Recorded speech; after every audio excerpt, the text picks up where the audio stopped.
আমার ছেলেকে যদি আমি বিয়ে করাই, আমার 2টা ছেলে আছে, আমি কোরবানের গরু আমার ছেলের বউয়ের বাড়িতে পাঠাবো ইনশাআল্লাহ, আমি বলে গেলাম।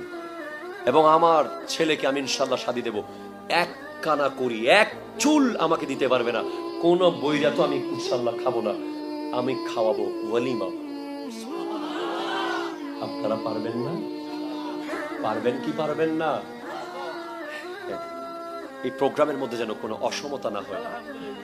গরিব হলে দেখা যায় মাটিতে বসাই দেন, উটটুট পরে আসলে চেয়ারে বসান। এই বৈষম্য ইসলাম সাপোর্ট করে না, ঠিক কিনা কথা বলেন? ইসলাম সাপোর্ট করে না।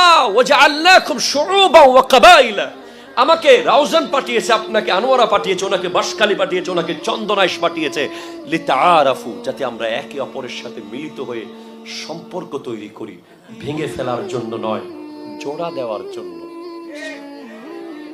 ইন্না আকরামাকুম ইনদাল্লাহি আতকাকুম, আল্লাহর কাছে সবচেয়ে সম্মানিত সেই ব্যক্তি যার পয়সা বেশি, যার সার্টিফিকেট বেশি, যার দাপট বেশি, সে নয়।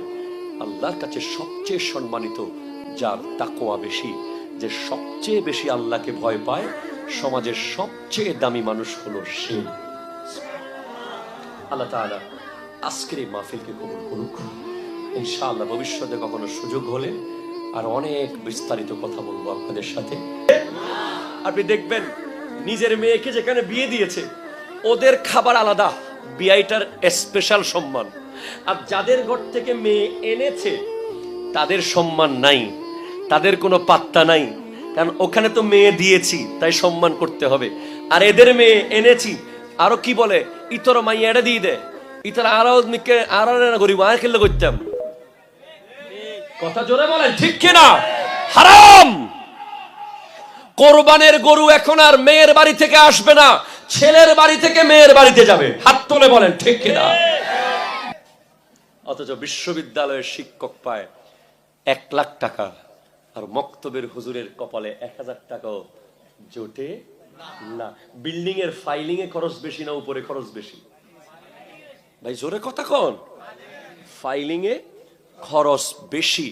ফাইলিং এ যে খরচ হয় ওই টাকা দিয়ে 3-4 তালা উঠে যায় এমনিতেই। এখন ফাইলিং এর কোনো মূল্য নাই, তালার মূল্য বেশি। বাবা ফাইলিং কে যদি মূল্যায়ন